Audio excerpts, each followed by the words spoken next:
പാർലമെന്റിന്റെ ഉപരിസഭയിൽ ഒരു ദക്ഷിണേന്ത്യൻ എംപിക്ക് നേരെ വംശീയ അധിക്ഷേപം. ലുങ്കിവാല എന്ന് വിളിച്ച് പരസ്യമായി പരിഹസിച്ചിരിക്കുകയാണ്. പിന്നാലെ രാജ്യസഭയിൽ അരങ്ങേറിയത് സമാനതകളില്ലാത്ത പ്രതിഷേധ നാടകങ്ങളായിരുന്നു.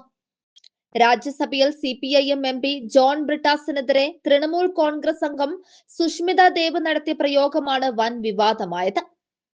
തന്നെ സുഷ്മിത ദേവ് തുടർച്ചയായി ലുങ്കിവാല എന്ന് വിളിച്ച് അധിക്ഷേപിക്കുന്നുണ്ടെന്ന കാര്യം ജോൺ ബ്രിട്ടാസ് തന്നെയാണ് സഭയുടെ ശ്രദ്ധയിൽപ്പെടുത്തിയത്.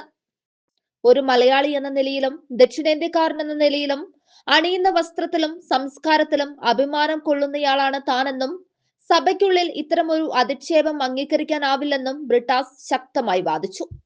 ഇതോടെ പ്രതിഷേധവുമായി പ്രതിപക്ഷി അംഗങ്ങൾ ഒന്നടങ്കം രംഗത്തെത്തി. വിഷയം സഭയിൽ വലിയ ബഹളത്തിനാണ് വഴിവെച്ചത്. സംഭവത്തിൽ പാർലമെന്ററി കാര്യമന്ത്രി കിരൺ റിജിജു ഇടപെട്ടു.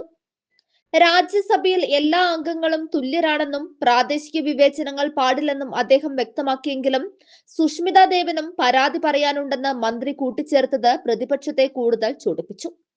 തുടർന്ന് ഭരണ പ്രതിപക്ഷി അംഗങ്ങൾ തമ്മിൽ കടുത്ത വാഗ്വാദമുണ്ടാവുകയും സുഷ്മിത ദേവ് BJP അധ്യക്ഷൻ JP നദ്ദയുടെ അടുത്തെത്തി കാര്യങ്ങൾ വിശദീകരിക്കുകയും ചെയ്തു.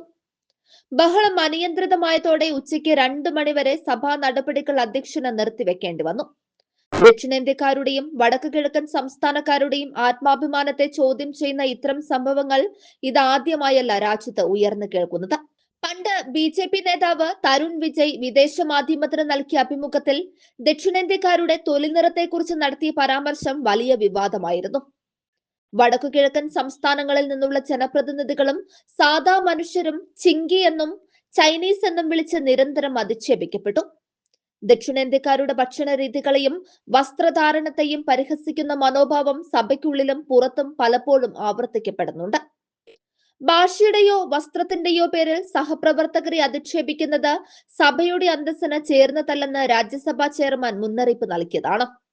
എങ്കിലും രാജ്യത്തിന്റെ പരമോന്നത ജനപ്രതിനിധി സഭയിൽ വെച്ച് ഒരു പ്രതിനിധിയുടെ വസ്ത്രധാരണത്തെയും പ്രാദേശികതയും നിന്ദ്യമായി ചിത്രീകരിച്ചവർക്കെതിരെ കർശന നടപടി ഉണ്ടാകുമോ എന്നാണ് അറിയേണ്ടത്. പാർലമെന്റിനുള്ളിൽ പോലും ഇത്തരം വിവേചനങ്ങൾ ഉയരുമ്പോൾ അത് രാജ്യത്തിന്റെ നാനാത്വത്തിൽ ഏകത്വം എന്ന സങ്കല്പത്തിന് മേലെ ഏൽപ്പിക്കുന്ന പ്രഹരം ചെറുതല്ല.